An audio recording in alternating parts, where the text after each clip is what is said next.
Hello and welcome to Defence Line, a weekly program on defence, security and more. In this episode of Defence Line, we discuss whether the line of control, often referred to as the LOC in Jammu and Kashmir with Pakistan, should be converted into a legally recognized international boundary. Originally known as the ceasefire line, it was redesignated LOC following the Simla agreement in 1972. The northernmost point of 740 kilometer long LOC is marked as NJ 9842. Is it in the mutual interest, militarily and politically, of both India and Pakistan to recognize the LOC as international boundary? Will it help bring about peace in the state of Jammu and Kashmir? This is what we discuss in Defence Line today. To discuss this long-standing issue, we have retired Major General K.S. Bajwa, who has authored books on the Kashmir dispute, Professor Rakesh Datta, Punjab University professor and former member of the National Security Advisory Board, and retired Lieutenant General J.S. Dhillon, who commanded the Srinagar Corps. Welcome to the discussion, gentlemen. Before that, let us look at why the issue is so crucial.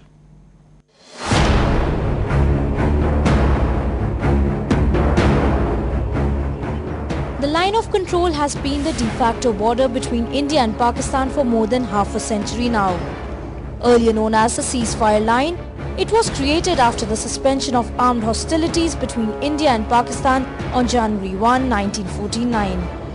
It, however, was demarcated only from the west of the Chenab River up to map coordinate NJ 9842 and not beyond, which in turn led to competing claims over the Siachen Glacier. The ceasefire line with minor changes became the LOC after the Simla Agreement of July 2, 1972. But ever since insurgency started flourishing in the early 90s, infiltration across the LOC has been on the rise. Last year itself, more than 100 attempts were reported along the LOC, in which around 100 ultras were killed. Though the army claims that infiltration bits were at a 20-year low this year, the government has stated that 2,500 fully trained Kashmiri militants are ready to infiltrate across the LOC. While the army deals with this menace, a school of thought has emerged that the LOC be made the international border. This, according to the proponents, will not only put an end to infiltration but will also help improve ties between the two rival nations. There have been attempts earlier to reach an understanding to partition Jammu and Kashmir along the LOC. Reports state that in 1955, the then Indian Prime Minister Jawaharlal Nehru and Pakistani Governor General Ghulam Muhammad seem to have agreed to a division along the ceasefire line with minor adjustments. 17 years later, Prime Ministers Indira Gandhi and Zulfikar Ali Bhutto too arrived at a similar understanding. The issue was also on the top of the agenda at the time of the Agra summit in 2001. But political opposition in Pakistan and India prevented the agreement from being translated into reality.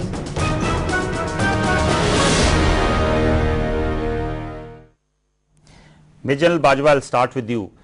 LOC has remained volatile despite the change in status from the ceasefire line to the LOC in 1972. Do you think a further change in status and recognizing it as an international boundary will help? It will, definitely, because at the present moment, you see, there is no permanent status to the LOC. That is why it's volatile. And the second thing is, we must be pragmatic. I mean, we cannot recover what is under Pakistan, the Pakistan occupied Kashmir. We may have recovered some in the Hajipir and those areas in 65, but we gave them back. Now, that is at the moment neither militarily nor politically possible. So, pragmatically, if we accept this and give it a status of an international border, then all this, the militants being sent across the border will see, it will have to see, because international border has got a different sanctity. So, I think we should accept that. But General, there are political ramifications of this. Pakistan, as we all know, had ceded certain areas to China way back in 1963. These areas which are ceded will become formalized. You see, can we do anything about it? Neither militarily nor politically, we cannot do anything about it. So, we have to live with these things. As far as ceding those areas is concerned, how does it affect us? How does it affect our security? It does not. So, General, do you think to some extent it will actually remove an irritant between India and China? Not only, yeah, of course it will. It will definitely irritant, because you can't undo that. See, There is no scope of undoing it either militarily or politically. Right. Professor Datta, do you agree with General Bajwa? No, the thing is that you have to see it in a perspective where you're discussing it as a bipartite agreement or a tripartite agreement. Okay. Now, when you look at China, China's perspective is entirely different. China was ceded a part of this territory. That was by Pakistan, which they have earlier seized from us. Now, when it comes to China getting pleased by what we intend doing it in turn of turning into IB. Now, their question is on Excision and McMahon line or LAC. Now, that has to be seen in a different manner.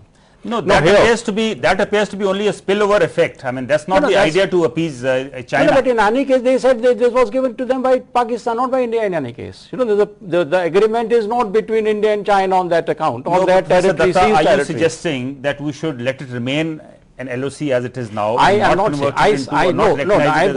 I said no. Let's not go by those high moral grounds. You know. The thing is, as Kotelya also says, that countries can afford to be immorals. Now, in this case also, looking at pragmatism, we have seen this LOC, the damage that it has caused to those two countries. Now, if it is most prudent that at this stage that if it turn into international boundary, which earlier also 71 the Pakistan agreed initially, but then they went back. Now again, now it has been picked up. You know, there is a February 5th is a day of Kashmir Day by Pakistan. And what is said is this year, there has also been a kind of a thought process in which they said, let's break that state jacket, either Kashmir or no. So we should also, you know, calm down on those realities in which if there is a thing of this nature coming up between the two countries which can brought that peace together, including that Pakistan occupied Kashmir Sardar Qum Khan. So they have come out with this kind of a thinking process to turning into an IB. You also agree that perhaps we should move towards recognizing the LOC as an international boundary. But the thing is, you know, we are debating a point without any official feeler from their side. This is one thing. It's another thing. Now, if we are going to turn this LOC into IB, we are trying to cede some of the territory which we otherwise are claiming as a part of India. Now, have any other country ceded a territory to any other country to see that, you know, there are certain different norms get, you know, created? If that is an integral part of India, then there is no point of having LOC and IB. In that case, you know, we have never claimed that Pakistan occupied Kashmir area.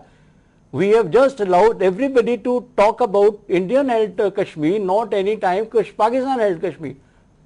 So it is a disputed territory. We are more instrumental in making a disputed territory than anybody else. You've been a corps commander in Srinagar. What is your view? Will it help if you are to recognize LOC as an international boundary? It will make no difference because the whole thing evolves around attitude of Pakistan government. They have been at it since independence, since 1947. Their attitude hasn't softened, it has only hardened.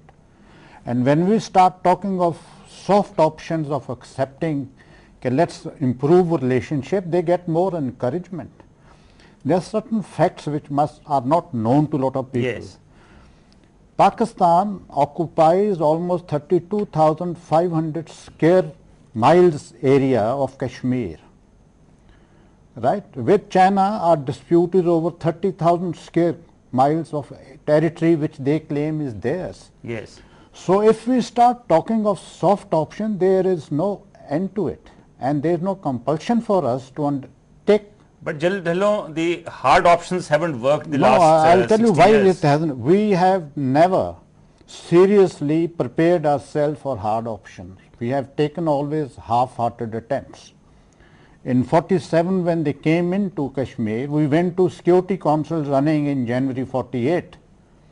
We accepted ceasefire in January 49. We did nothing to set the things right. 65, they came into us and we again did half-hearted and went to Tashkent running for an agreement because we were not strong enough. 71 is a different story, but when you come to Kashmir, 71 also our achievements were hardly any. 99 they came to Kargil. What did we do? We sacrificed our troops just to take back the territory which they had occupied. Beyond that, what? It all happened because our national will doesn't permit us to take hard As a offs. military man, I quite understand your stand, but do you think this is practical, what you're saying today? Do you think we can take the Pakistan I occupied think it Kashmir is by first force? morally incorrect for any Indian citizen to accept that we will give away 32,000 miles of an area to Pakistan. General Dhillon, I'll just come back to you. General Bajwa, what General Dhillon is suggesting, that if you accept LOC or recognize LOC as an international boundary, you are actually negating India's stand that Kashmir had acceded to India and also that it's an integral part of India. See, the point is, one has to go with the developments as they've taken place. I mean, we have taken that stand. At that time, it was relevant at that time, but we didn't enforce it. We couldn't enforce it because we were misled by the British Governor General and the British Commanders in Chief, who didn't want us to go beyond Uri. But the point is that what are the hard options?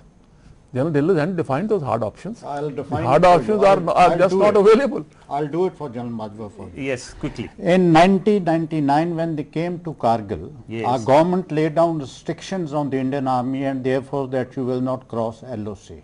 Why?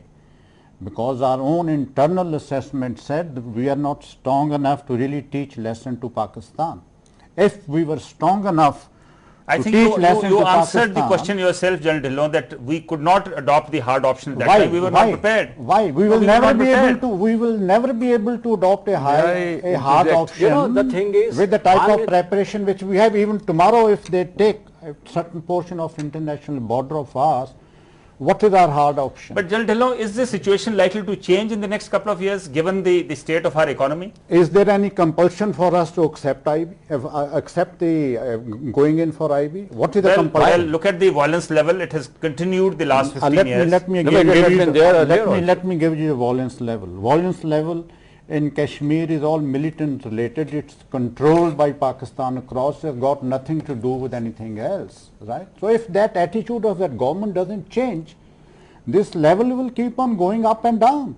So we should not worry about this level. But, In any but case- General Dhillon, look at the cost involved. I think almost 1/3 to 1/4 of the I Indian come to army cost and as the same well. side on the Pakistan is actually deployed in However, J&K. the amount of money which our government has pumped into J&K, if it had been utilized properly, would have created another two Pakistan. states of J&K and so on.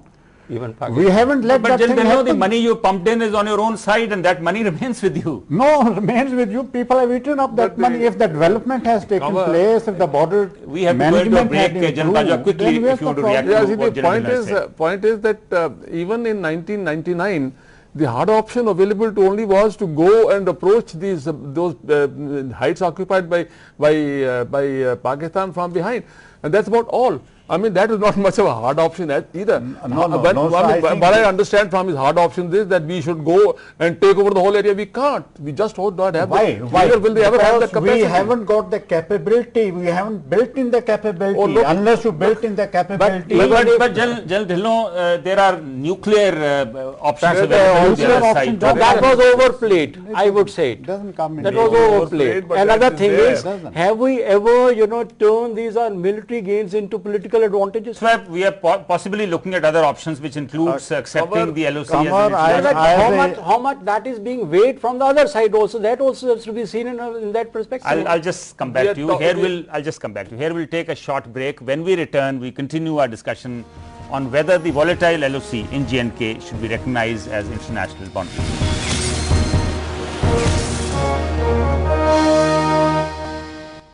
Welcome back. We are discussing the military and the political ramifications of recognizing LOC as IB in Jammu and Kashmir.